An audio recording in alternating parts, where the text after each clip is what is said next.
You are listening to I Am Refocused Radio with your host, Shamaya Reed. This show is designed to inspire you to live your purpose and regain your focus. And now, here's your host, Shamaya Reed. Welcome back to I Am Refocused Radio. We are here again with another show learning for y'all today. Today's guest, man, he has an awesome resume. We have the one and only John Dedakis. He has spent 45 years in journalism, including 25 at CNN. You might remember him from Roof. Man, the Situation Room. Talking about excitement. I remember back in the day when I was watching that. So I'm excited to learn about that part of the story. But it's so much more to his story. He's covered the White House, he's interviewed presidents, and has even got tear gas in the field. So this guy knows a little bit more than the average. First and foremost, I want to say to you, John, I could probably spend 2 more hours on your resume, but I just want to hurry up, get inside and say thank you for your time, man. Thank you, Shemai. It's good to be here. Yes, sir. You also have some deep stories as well. You face personal loss, suicide of your sister, and overdose of your son. Take us along the ride with you and your professional career in journalism, because it's a very interesting career. Thank you. It was a long career, and that's probably because I'm old. So there's a lot more longevity there. But it goes all the way back to the late 60s when at the time my dad was a lawyer and I was going to go into practice with him. And then I was going to go into politics. And the plan was to run for president. That was really seriously part of it. But for the good of the country, I went in a different direction, primarily because I was a student at the University of Wisconsin in Madison in the late 60s when the Vietnam War was tearing the country apart. And they had a draft, and if your number was below 150, you were going to be going to Vietnam. My number was 14. So long story short, I enlisted to avoid the draft so I'd have more control over what I'd do. Got orders to Vietnam, but they were changed at the last minute. And I spent 2.5 years at the headquarters of the American Forces Radio and Television Network in Frankfurt, Germany, doing interviews for a special events radio unit. And the first interview I did was with Alfred Hitchcock. Maybe you've heard of him. And that was a life-changing moment because my boss had a mentor's heart. He could have done the interview in his sleep, and instead he trusted this kid not to screw it up. And what I found was what I was good at and what I loved. And when you put those two things together, you've really got some purpose and propulsion in your life. So that's really what got me started in journalism. Went back to school, got my degree, and was in journalism for 45 years. You look at the pressure that comes with your career. All careers have pressure, but your case is a lot of weight on your shoulders as far as being accurate and doing the homework and reading. I can only imagine how much you have read day in, day out.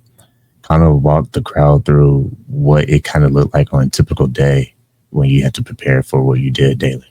Well, let's see. I wore several hats over the course of 45 years. I was a reporter at a NBC affiliate television station in Madison, Wisconsin. So that was going out and covering the news with a camera crew. Then let's see. I covered the White House, and that was an entirely different experience. I felt, to be honest, over my head because a lot of the people I was with at competing networks and news organizations were much more experienced than I was. In many cases, they had advanced degrees in public policy. So I kind of kept my head down and my ears open and eyes open and did my best to try to get it right. Let's see. I went to CNN in 1988 as a writer, so I was more behind the scenes, and that was a little overwhelming because I had a degree in journalism, but at CNN it was a big organization, and at first, they barely trusted me to write a script.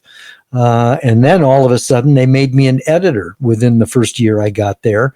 So that meant I was supervising the writing, even though I wasn't that experienced as a journalist, as a news writer. But you grow up fast under those circumstances. And, I think any job has pressure. I don't think it's any different. Journalism is probably a different kind of pressure, but I think everybody can point to any kind of a job that's got pressure. It's just that, you do your best to do your best. When you look at social media, I mean, it is an animal of its own. It has a life of its own. A lot of different voices. It's a buffet line. You just pick the channel you want to follow, and boom, you have everything you can imagine you would want. But when you mix that with, dare I say, AI technology, man, yeah, what do you see that is changing everything, how people consume journalism? Well, journalism has definitely evolved over the years, primarily because of technological advances. And the technological advances have sped up the process. It's easier to get the news. It's faster to disseminate the news. And that's not necessarily a bad thing. I mean, it kind of brings us closer together. But it's also fractured us because now anybody with a phone is a journalist, is a publisher. Anytime you push, you push the send button or the post button, you're publishing. But there's no editor on your shoulders going, where'd you get that? How do you know that's true? And so consequently, the internet, as far as news is concerned, is the Wild West. I mean, anything goes and anything's out there. And it means that it's harder and requires more discernment to find the reputable news organizations, as opposed to just getting opinions that reinforce what you believe. Because, I think in order to have an opinion, you have to have your opinion informed so that you can decide what direction you want to tilt.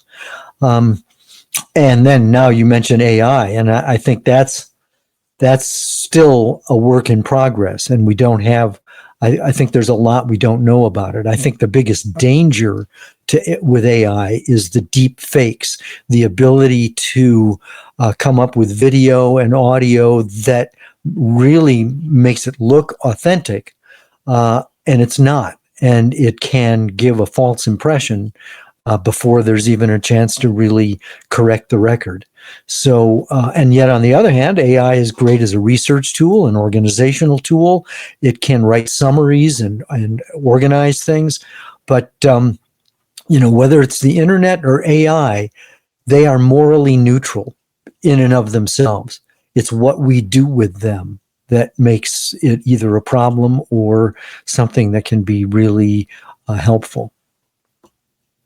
Once again, listening to Refocused Radio and watching us online, talking to our guest today, John Dedakis.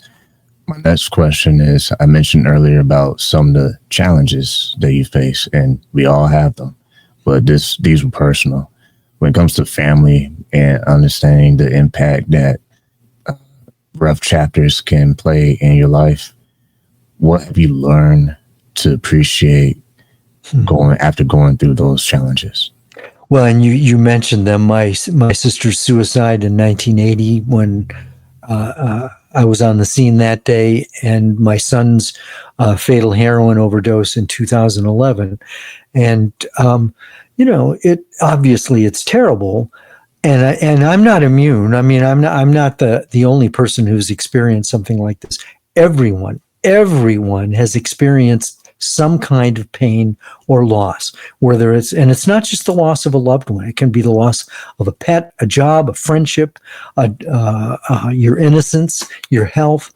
Any number of things can produce a profound sense of loss and pain. And I guess the one thing I've learned looking back on it is I've learned to move toward the pain.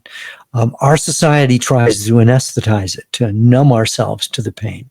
But as a writer and as a journalist, I've learned to face it. And I think doing so is therapeutic and cathartic, because once you are able to tap into it, you're able to try to make some meaning out of it. That's sort of the sixth stage of grief, is finding meaning. And so that's what I've attempted to do sort of subconsciously in my writing. I've written 6 mystery suspense thriller novels, and, grief and loss themes in all of the stories that I've written. And speaking of the political thrillers, you have one where Lark Chadwick, a young woman, tell us what is the whole plan behind that project. Well, I write as a woman, 20-something young woman, and you'll notice I'm neither. I started writing as a woman back in probably 30 years ago when someone suggested that I should write in a way that stretches who I am. Never been a woman, at least not in this life. So I gave it a try and discovered that emotions are not gender specific. We all have the exact same emotions. It's just that the women in my life are more willing to share their emotions. They're more articulate about them. And so I found creating a female character made the story more interesting. And you draw from personal experience, and Lark is trying to figure out what to do with her life. She ends up going into journalism when she solves the mystery surrounding the car accident that orphaned her when she was an infant. And so through all 6 books, she's working with her friend and mentor, Lionel Stone, who's a former New York Times editor, Pulitzer Prize winner, and he is basically teaching her the ground rules of journalism, and she kind of helps make him a little less crusty, I guess you could say. So they have a good relationship. And so as the stories unspool, Lark gets more adept at journalism to the point where she becomes a White House correspondent, which is what I did when Reagan was president. And in Enemies Domestic, the most recent one, she's White House press secretary. She's pregnant. The dad is dead. She's ambivalent about becoming a single mom. Abortion is a crime. And the first question she's asked on her first day on the job in the daily briefing comes from a Tucker Carlson type who asks, are you or are you not planning to abort your unborn child? And that puts Lark right in the crosshairs of a highly toxic and polarized political fishbowl. And, oh, by the way, a dictator becomes president. It could never happen, but that's where we are. And Enemies Domestic, the title, refers to the oath of office that government officials have to take when they pledge to protect the Constitution against all enemies, foreign and domestic. When you look at the process of building these stories and developing characters, how much is there a special formula of having the personality of the character versus having plot twists and turns in the story? How do you navigate that process? Oh man, that's an excellent question. And there's no one right way. I mean, what works for me might not work for someone else. What works for me is I like to have a plan. I like to know where I'm going with the story, but I find over the years that I'm not as effective a planner as I had intended because I get started and I'm not sure how to connect the dots. I know where I want to go, but I'm missing a few steps in there. So I'm a planner, but I'm also a seat of the pantser. There are times when I just have to look at the blank screen and get my characters talking, and that moves things forward. And one of the things I've discovered about writing is that it's like dipping a straw into your subconscious. And when you ask yourself questions like, what if this were the case? That stirs up. It's like taking a sip out of your subconscious because you've stirred up things. And so the stuff that appears comes through your fingers and onto the page. It's spooky. And so that's part of the process.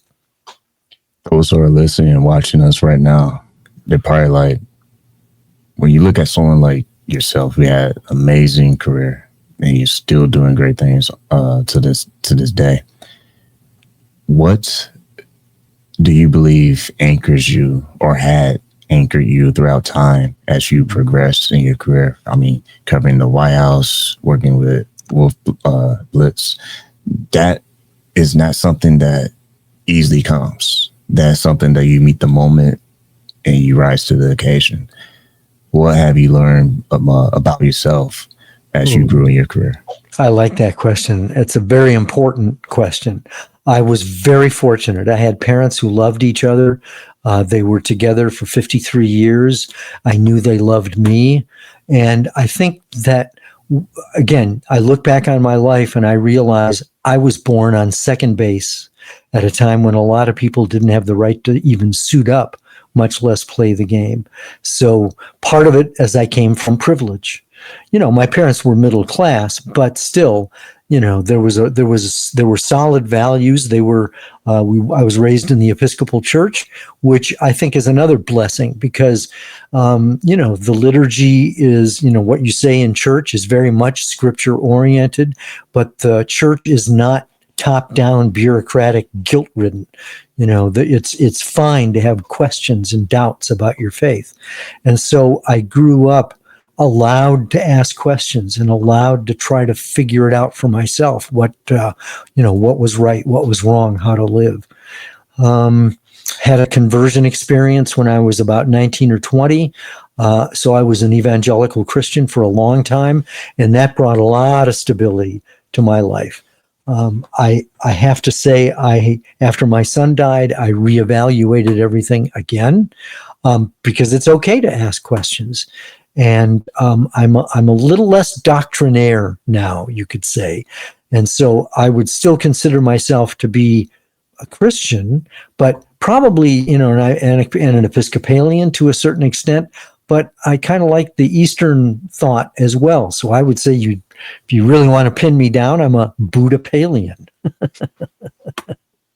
When you, I mentioned Wolf, when you worked with Wolf Blitzer and the Situation Room, I said earlier, I remember watching that back in the day, and the signature was when you heard the intro.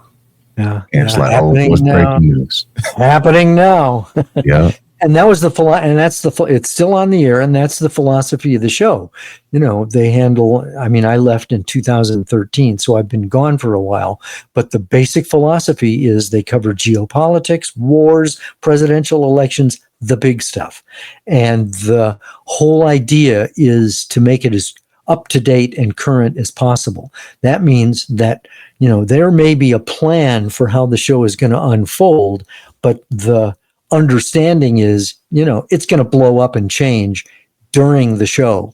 And Wolf is amazingly nimble in the way he can pivot going from one thing to the next.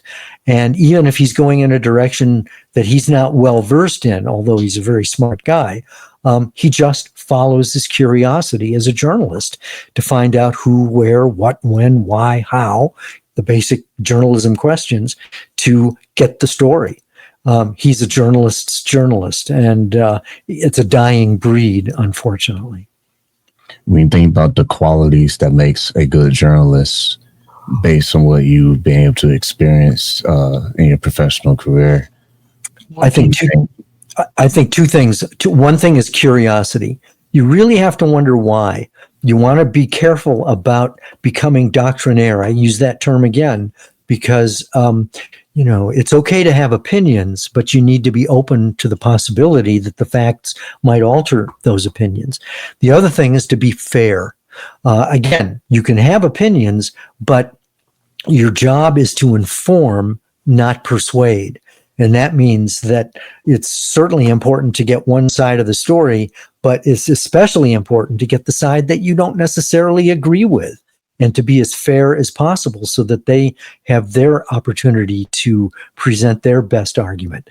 And I think that's still fundamental to reputable journalism. And I'll be honest with you, I think that still exists. It primarily is the Associated Press, Reuters. It's print journalism, I think, that is still doing it well. So I think, that it's still possible to come across reputable, fact-based journalism even in this day and age. Listen, I Refocused Radio, watching this online, talking to our guest today, John Dedakis. My next follow-up question to that is, there is a lot of young aspiring journalists out there.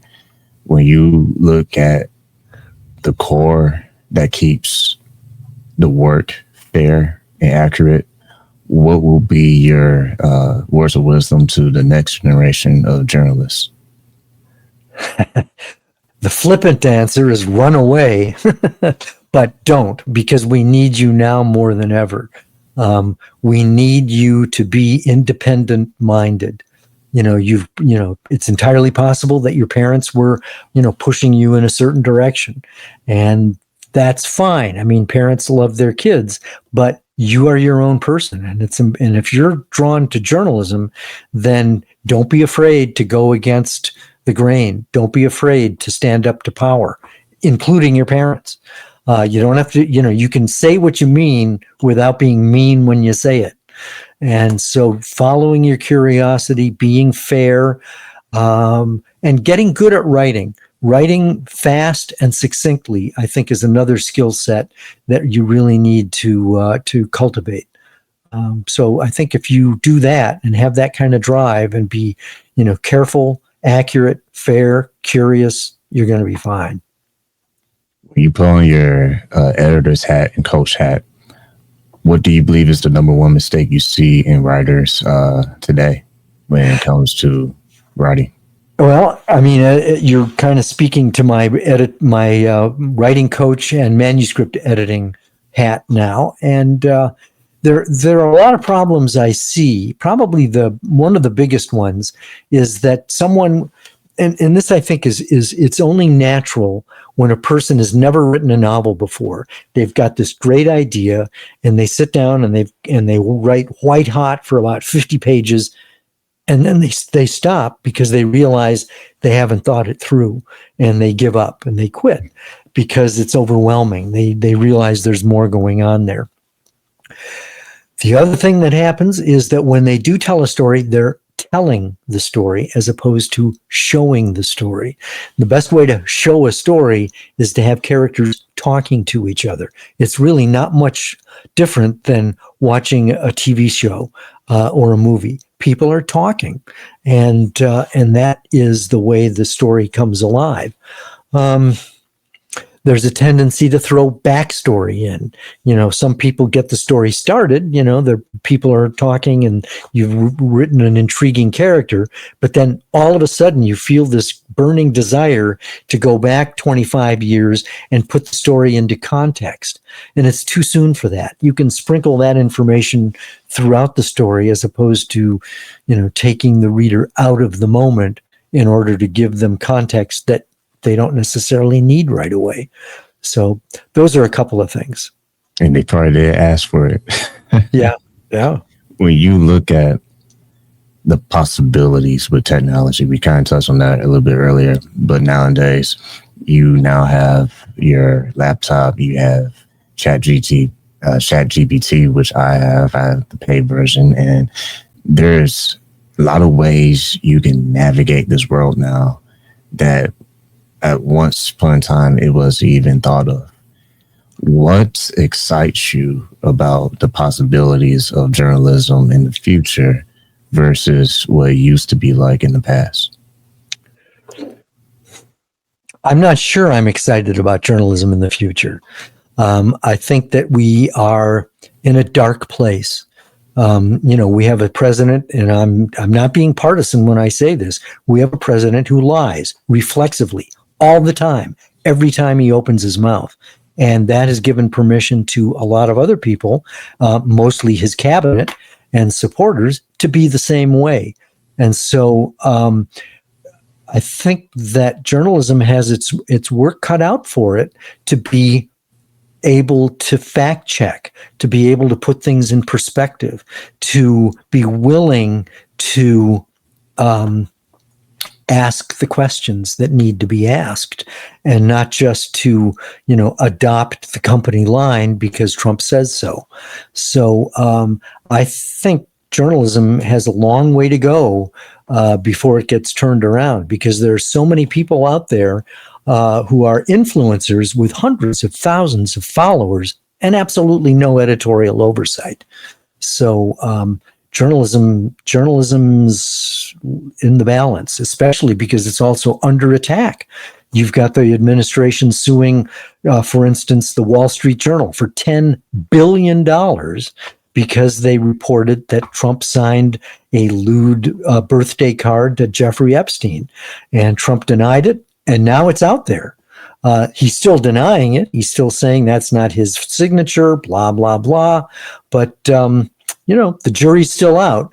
But when you've got a president shaking down news organizations for $20 billion and then they settle for $16 million, that's a dangerous precedent, and it puts journalism in jeopardy.